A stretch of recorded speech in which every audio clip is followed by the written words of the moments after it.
I have placed this starter Excel file on Blackboard for you. Let's work through solving the problem.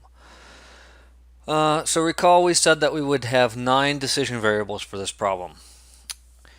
So here they are, these 9 here. So let's go ahead and highlight them in my favorite color, this light blue. Alright, so remind myself that that's going to be the output. Now let's work on the constraints.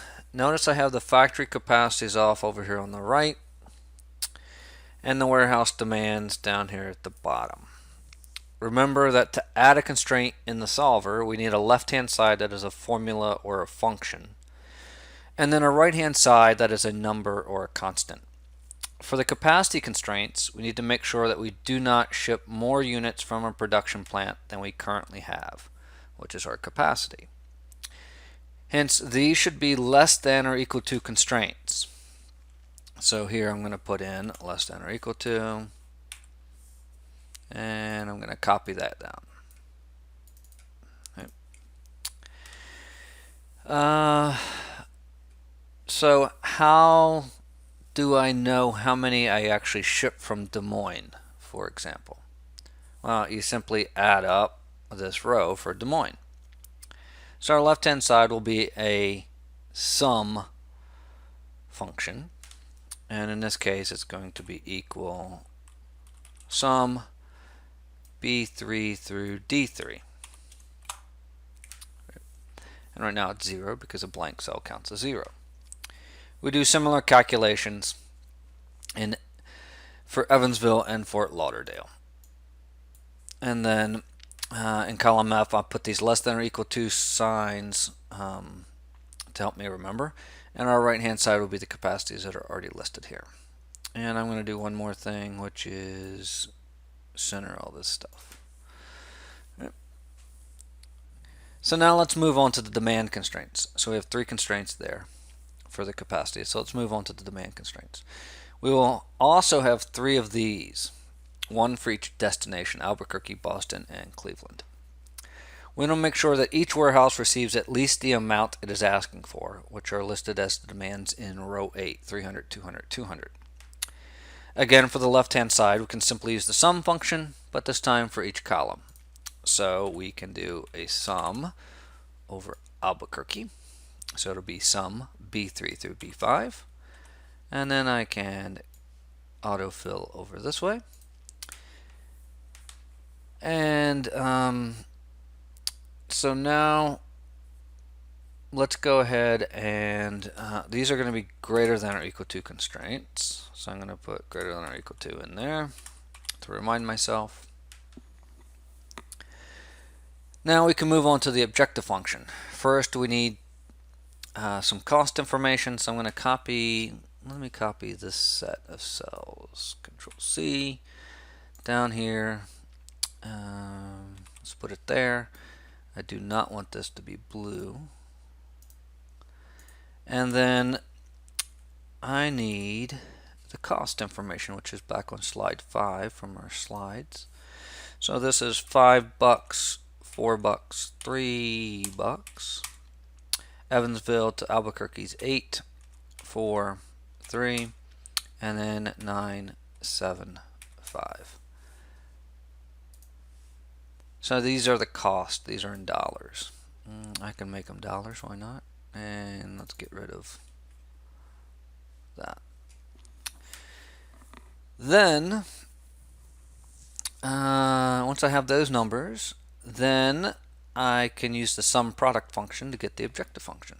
I'm going to put it over here in I3. So this will be a sum product. Remember, that takes in 2 arrays of the same shape of the variables.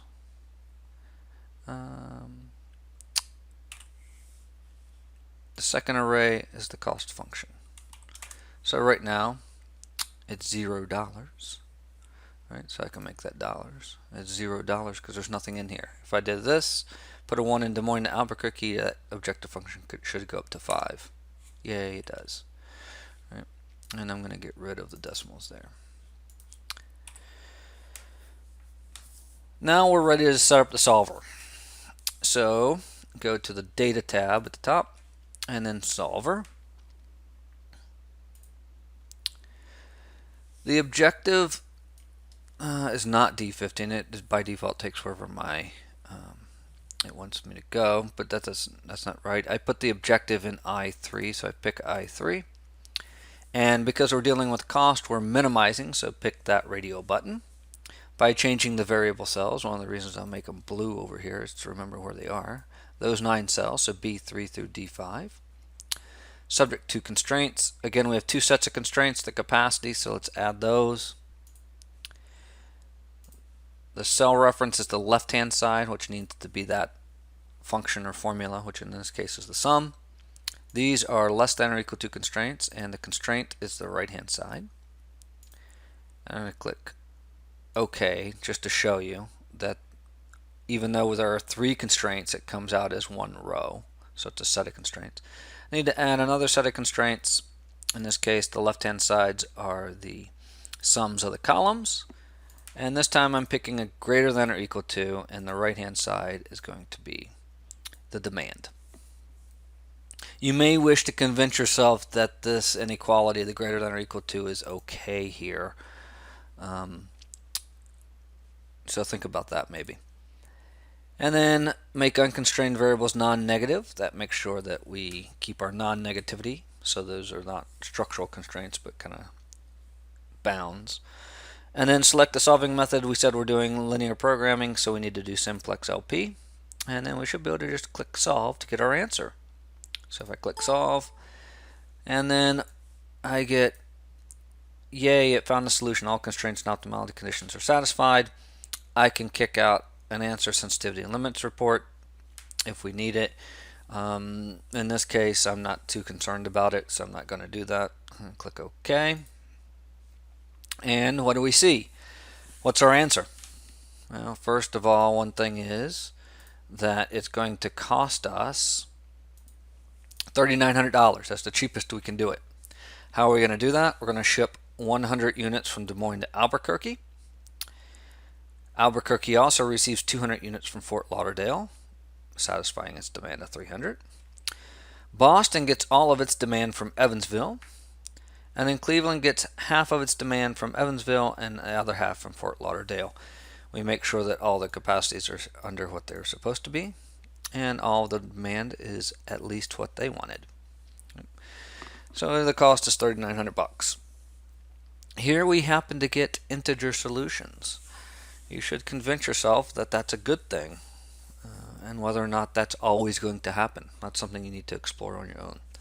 Something that's fun to explore, whether or not transportation models will give you fractions or not. So that's our example. And again, we set it up. We had 9 decision variables. We set it up differently here than what we've done in the past. Right? But this is, I'll also save this file and put it on Blackboard as well.